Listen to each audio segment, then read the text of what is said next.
Okay, అట్లా ఆ రూపంలో. ఇప్పుడు మీకు ఇక్కడ సమస్య ఏమిటంటే, ఇప్పుడు ప్రస్తుతానికి ప్రయాణం బాగానే ఉంది ఎన్డీఏ కూటమిగా. మీరు ఇప్పుడు స్టేట్లో కూడా ఎన్డీఏ అని చెప్పుకుంటారా, తెలుగుదేశం ప్రభుత్వం అని చెప్పుకుంటారా? రెండు ఎన్డీఏనే చెప్పుకుంటున్నాం. ఇప్పుడు రేపు పొద్దున గవర్నమెంట్ వస్తుంది అనుకోండి, వీళ్ళతో సంసారం ఎలా ఉండబోతుంది? కొత్త ఏముంది, ఇంతకుముందు కూడా చేశాం కదా అందరం. ఇంతకుముందు ఒక బీజేపీతోనే చేశారు, ఇప్పుడు ఇంకొక పార్టీ, ఇప్పుడు పవన్ కళ్యాణ్. ఇవన్నీ నేనేమంటానంటే,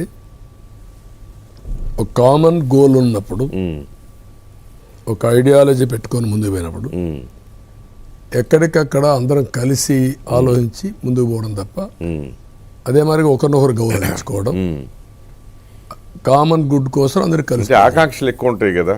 ఇప్పుడు ఏమవుతుందంటే, ఇప్పుడు సపోజ్ తెలుగుదేశం అయినా జనసేనలో అయినా టికెట్ల పంచాయతీలు కొన్ని జరిగాయి కదా ఈ సీట్ అడ్జస్ట్మెంట్ వల్ల, అలిగేస్తారు, ఆ ఎమోషన్లో వెళ్ళిపోతూ ఉంటారు. ఉంటాయి, ఎంతమందిని వీలైతే అంతమందిని అకామిడేట్ చేయడం జెన్యూన్గా. ఇప్పుడు నేషనల్ లెవెల్లో ఉంది, ఎన్డీఏ ఉంది, సేమ్ థింగ్.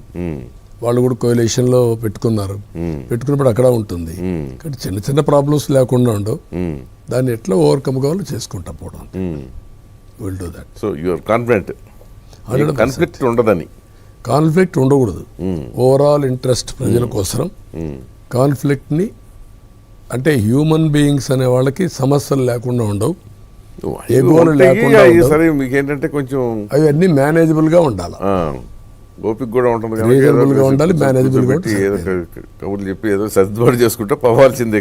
పోతా ఉంటే సంసారం తప్పదే కదా. పార్టీలైనా ఉంటాయి, బయటైనా ఉంటాయి, ఎక్కడైనా ఉంటాయి. అంటే కరెక్టే, కానీ దాని ఎఫెక్టు ప్రభుత్వ పనితీరు మీద పడకుండా ఉండాలి కదా.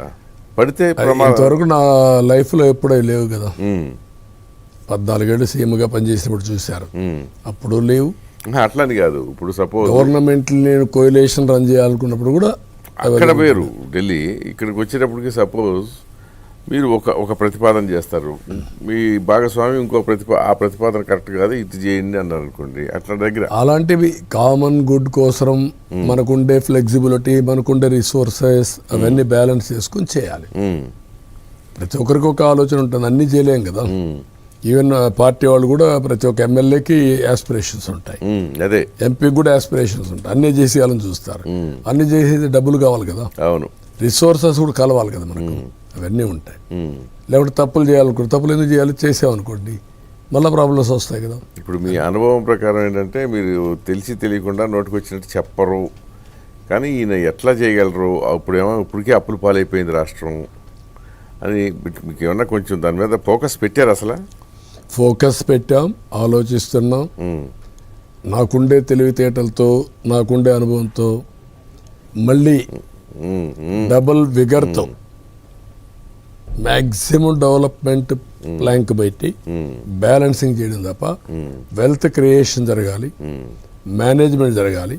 అదే మరి ఇక్కడ వీళ్ళకి ఇచ్చేది కూడా ప్రొడక్టివ్గా ఉండాలి, మళ్ళీ వాళ్ళకు ఉపయోగపడాలి, వాళ్ళకు లాభం రావాలి. అందుకే నేను చెప్తున్నానంటే, ఫిష్ ఇవ్వడమే కాదు, ఫిష్ పట్టుకోవడం నేర్పిస్తా, నేర్పించి మీ ఆదాయం పెంచుతాం. కాబట్టి ఇవన్నీ మీకు ఇచ్చేదంతా కూడా అతని కంటే బెటర్గా ఇస్తాం.